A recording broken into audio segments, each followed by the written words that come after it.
നിങ്ങൾക്ക് എന്താണ് പറഞ്ഞു തരാൻ പോകുന്നതെന്ന് പറഞ്ഞാൽ വേറൊന്നുമല്ല, നമ്മുടെ ക്രാഫ്റ്റിംഗ് ആൻഡ് ബിൽഡിംഗ് എന്ന് പറഞ്ഞ ഗെയിമിൽ എങ്ങനെ നമ്മൾ മൈൻക്രാഫ്റ്റിൻ്റെ ടെക്സ്റ്റേഴ്സ് കൊണ്ടുവരാമെന്നാണ്. ഇത് എല്ലാവരുടെ ഫോണിലും ഡീഫോൾട്ടായിട്ട് കാണുന്നതായിരിക്കും.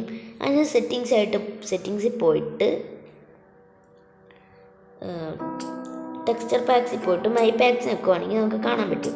ഇവിടെ ഞാൻ ഓൾറെഡി അത് ചെയ്തിട്ടുണ്ട്. എനിക്ക് പക്ഷെ അങ്ങനെ വരുന്നില്ലായിരുന്നു. അപ്പം ഞാൻ എന്താ ചെയ്തതെന്ന് പറഞ്ഞാൽ അതിന് മണ്ടക്കുള്ള ആ പ്ലേ ബട്ടൺ കണ്ടില്ലേ, അവിടെ നിൽക്കിയിട്ട് ഏറ്റവും താഴെയുള്ള സ്റ്റോർ ബട്ടണിൽ നിൽക്കാം. അപ്പോൾ നിങ്ങൾ ഇങ്ങനെ വരും. എന്നിട്ട് അത് കുറച്ചൊന്ന് ഇങ്ങോട്ട് നീക്കിക്കൊടുക്കുക. ഇങ്ങനെ കുറച്ച് നീക്കുമ്പോൾ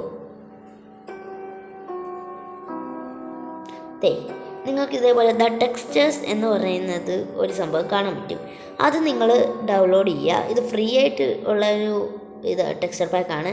അപ്പോൾ ഇതൊന്ന് ജസ്റ്റ് ഒന്ന് ഡൗൺലോഡ് ചെയ്യാം. ഡൗൺലോഡ് ചെയ്യുമ്പോൾ എനിക്ക് ഡൗൺലോഡ് ചെയ്യേണ്ട കാരണം എൻ്റെ ഓൾറെഡി ഉണ്ട്. ഡൗൺലോഡ് ചെയ്യുമ്പോൾ എന്നിട്ട് നിങ്ങൾ സെറ്റിങ്സിൽ പോവാം. സെറ്റിങ്സിൽ പോകുമ്പോൾ നിങ്ങൾ പിന്നെ ടെക്സ്ചർ പാക്കിൽ ഒന്നുകൂടെ പോകുമ്പോൾ ഇപ്പോൾ എനിക്കിവിടെ കാണിക്കുന്നത്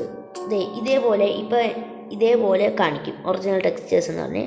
അത് നിങ്ങൾ ക്ലിക്ക് ചെയ്തിട്ട് ആക്ടിവേറ്റ് എന്നുള്ള ബട്ടൺ വെക്കാം. അപ്പോൾ നിങ്ങൾക്ക് ഇതേപോലെ ഒറിജിനൽ ടെക്സ്റ്റേഴ്സ് എന്ന് പറഞ്ഞ് ആക്റ്റീവായി കിട്ടും. എന്നിട്ട് ഒന്ന് സെറ്റിങ്സ് ബാക്ക് എടുക്കുക. ഇനിയും തൊട്ട് നിങ്ങൾക്ക് ചെറുതായിട്ടൊരു ലോഡിങ് സ്ക്രീന് കാണും. അല്ലെങ്കിൽ